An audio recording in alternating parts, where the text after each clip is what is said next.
Почти сме шокирани от сметките, за които си говорим със следващите ни гости.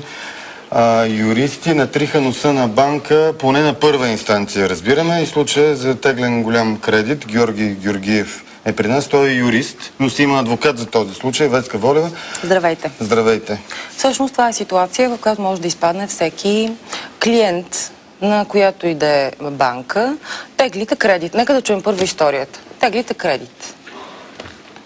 През 2008 година, заедно с брат си, изтеглихме кредит за покупка на жилище. И още на втория месец разбрахме, че вноската по кредита, която сме договорили с банката, е повишена. Колко теглихте и каква трябваше да е вноската? Ами, предпочитам да запазя размера на кредита в тайна, но вноската в продължение на 2 години беше неколкократно вдигана и в момента тя е с около 22% по-висока от това, което... Как да го кажем в цифри? Няма какво да се крие вече. Тегли сте над 200 000 евро и е трябвало да плащате по няколко стотин евро в повече месечно от това, което ви е било Ами от обещано. първоначално договореното в момента плащам 330 евро повече. Всеки месец. Всеки месец, да. 330 евро в повече, без да подозирате, когато преди 2 години сте взели кредита, че вноската през 2011 и през 2012 ще достигне тези размери. Да. Това в договора... Пише ли го? Значи в договора, вие се чули за общите условия.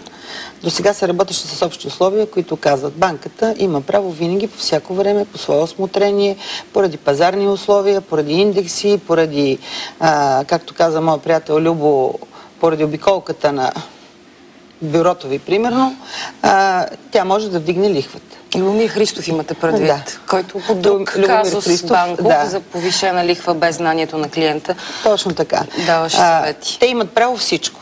Теоретично, тук в негови случай са дигнали с 300 и няколко евро, 300 и няколко евро, т.е. средна работна заплата повече, той всеки месец трябва да плаща повече от средна работна заплата.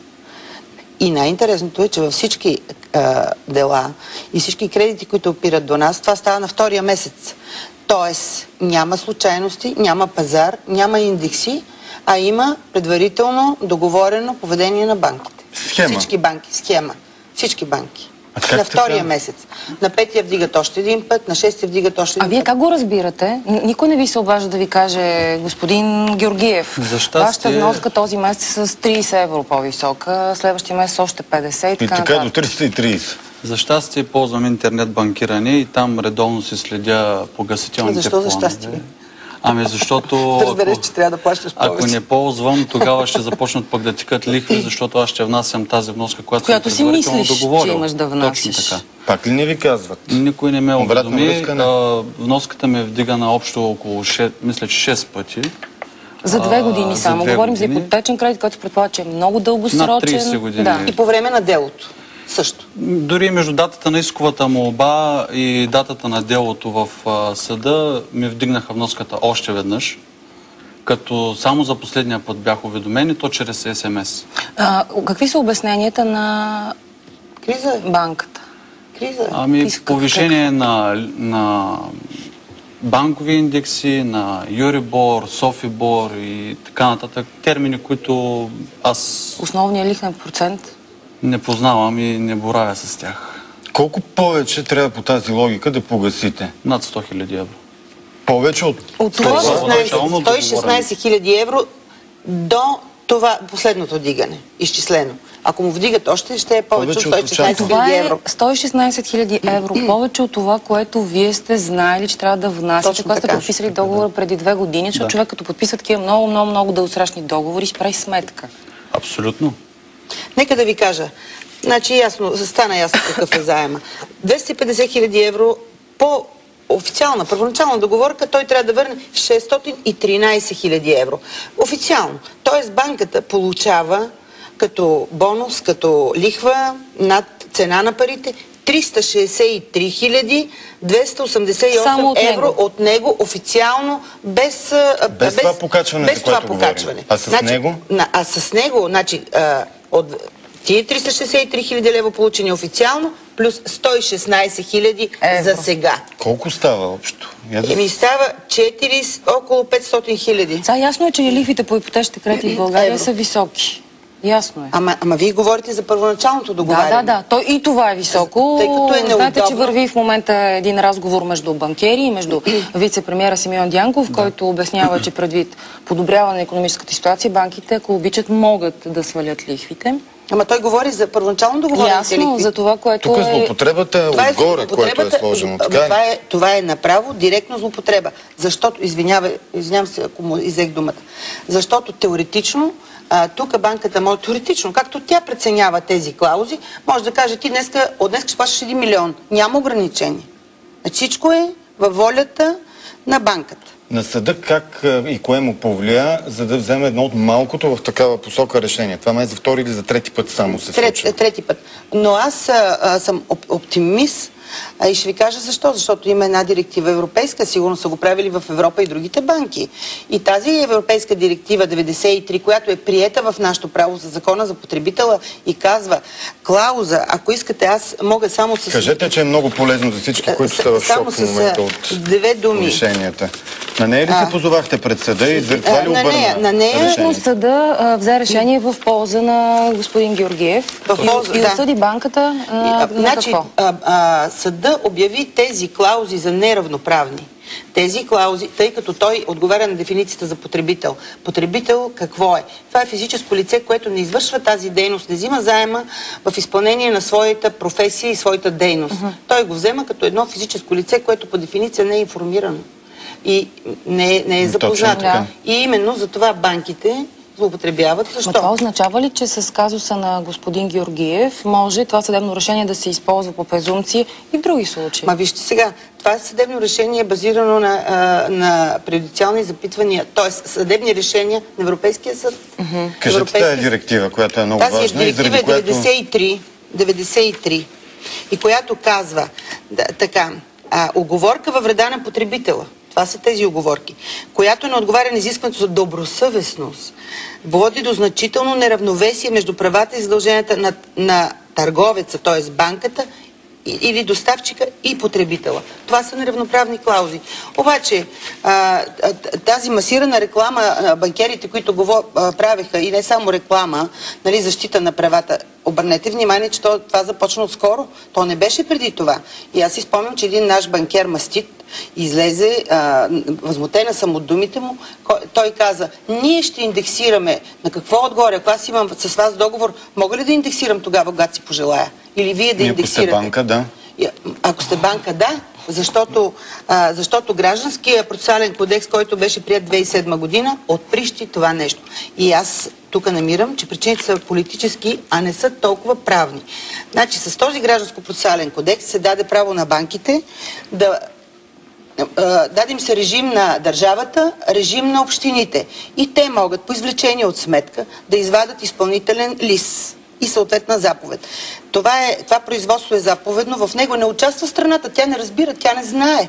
Тя не знае, че банката е извадила извлечение от сметка, което е по нейните предполагаеми права. Как го проспахме това чудо? Проспахме го, защото аз отговорно твърда, каквото и да направят, че там някой или взе пари, или беше абсолютно некадърен. За текст законодателен. Гражданско-процесуалния кодекс. Това лоби в парламента, което да обслужи интереса на банките. Абсолютно. Това е основата на нашето гражданско правораздаване. Ако го твърдите, това е мафия. Абсолютно. Ето казвам ви. Член 417 казва, заявителят може да поиска издаване на заповед за изпълнение, когато вземането, независимо от неговата цена, се основава на документ или извлечение от счетоводна книга, с които се установяват вземания на държавни учреждения, общини и банки. Сега, обърнете внимание, извлечение от сметки. Аз откъде да знам каква е тази извлечение от сметка и след като на него са му казали, че трябва да платиш 116 000 евро повече, за сега, към този момент, те получават съответна заповед, пускат изпълнително дело в съдия изпълнител. Той не знае. Той не знае това нещо. Вие някакъв опит за разговор с представител на банката, на която сте клиент, направихте ли? Да говорите с кредитен някакъв специалист, който да ви обясни какво е това, какво се случва? В клона, в който теглих кредита, говорих с тогавашния управител и оттам ми казаха, че това е управленско решение на банката и те не могат да направят нищо. Управленско решение, обаче това решение се разполага върху всички кредити, взети в последните 2 години или някои какво? кредити да, някои не. На какво основание решават вашия да повишат? Не зная какъв беше принципа. Принципът беше избирателен според мен. Който може да понесе според тях. Да, абсолютно, с оглед персоната. Имам клиенти, които си внасят им парите от трудовото възнаграждение. И те виждат колко получават, защото има такава клауза в договора. Дига им се трудовото възнаграждение, вземат им повече пари. Без предупреждение отново. Имате такива случаи, сериозно говорите. Всички случаи са такива. Всички случаи са такива. Включително и моето възнаграждение беше превеждано там, защото това беше една от клаузите в договора. И те виждат. Те виждат какво е възнаграждението и оттам според. Ако ви повишат заплатата, лошо ви. Вие сега се молите да не ви повишат заплатата. Така излиза. Най-вероятно, да. Добре, това е на първа инстанция. Обжалва ли го сега банката? Обжалва го банката, не сме го чели още, но аз пак се връщам към европейската практика.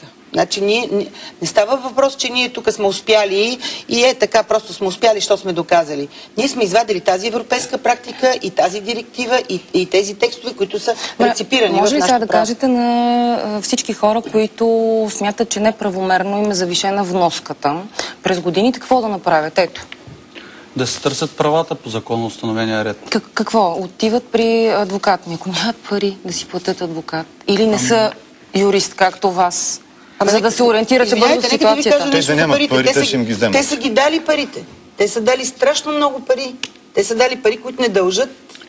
В момента на първа инстанция банката е осъдена да върне това, което е недължимо взимато през тези 2 години и включително и разноските за водене на процеса и делото.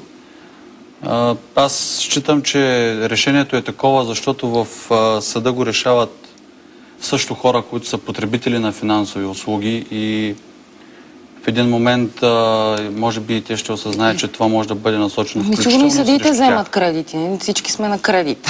Да.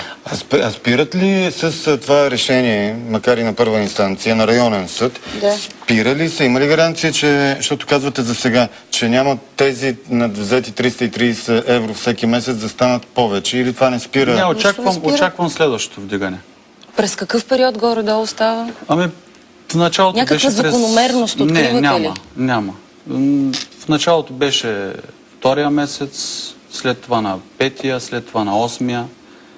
И така на някакъв период просто се взема някакво управленско решение, публикува се в тарифата на банката и оттам насетне следва нов погасителен план, без дори да бъда повикан, да бъда уведомен. Камо ли да се иска съгласието ми? Разгледали сте и законодателството. Има ли вариант през парламента, ако е имало лоби, на което вие подозирате, че е платено, да отвори тази вратичка за рекет над хората и сте убедена. Има ли възможност да се разпишат нови текстове и вие, и ние като журналисти и други случаи казвате, че има да сме инициатори по някакъв начин да се спре това безконтролно вдигане на лихвите или? Вижте, аз имам случаи всеки ден, тъй като ясно, че се занимавам с банките. Хора, които казват, вече не желая апартамента, който съм купил с това нещо. Искам да го продам, но пак дължа на банката. Вземат им и другите имоти и казват, махам се от България. Политиците изпразниха България. Вие не може да си представите за какво нещо става въпрос. Значи, доведоха ги до просешка тояга чрез 2 текста. Този текст е почти необжалваем.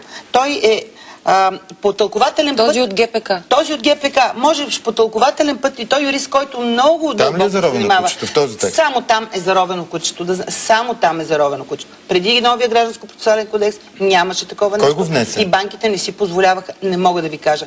Но единствено там е така нагласено. И аз подозирам, че новия гражданско-процесуален кодекс, който обърка нашия граждански ред в държавата и който нищо не промени, просто смени номерата на текстовете, обърна ги с кастара навънка, защото римското право е това, което е.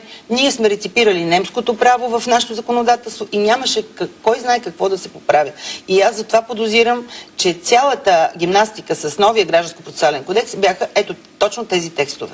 Всеки там можеше да се плати, можеше да се хванат съответните хора, да се замаже всичко и ние 2-3 години береме плодовете на това нещо, което ще има ефект в цялата държава. Аз считам, че това ще ни срине държавата. И само една подробност искам да кажа за въпросната банка. Изпълнителната директорка на въпросната банка си е направила една паралелна фирма, на която тя е също изпълнителен директор, и тези договори, които сключва банката с потребителите, в един момент казала да предоговаряме клиента, защото той не е специалист. Той не е специалист. И допълнителни споразумения той ги изключва с фирмата частна на изпълнителния директор. Именно. Това е скандално, което ви говорите. Именно, ето аз ги нося тук. Ние направо изпаднахме в потрес, когато го видяхме това нещо. Тази фирма, която не отговаря на изискванията по БНБ, нали, има съответни лицензии, изискания за капитал и така нататък. И там отиват вече тези пари, там отиват продадените имоти и така нататък. Вие не можете да си представите за какво изнудване на обществото става. Ние знаем коя е тази банка, не я съобщаваме да уточним. Това сигурно зрителите се питат защо пазим банката. По закон нямаме право, ще влезем в нарушение, а и ако съобщим името на банката, има риск хората си изтеглят депозитите и тя да фалира, което би било престъпление от наша страна. Знаете го и това е така. Аз го знам, но искам да знаете, че не е само тази банка. Затова няма да съобщим името на тази банка. Вие казвате, че това е масов случай. Не е само тази банка.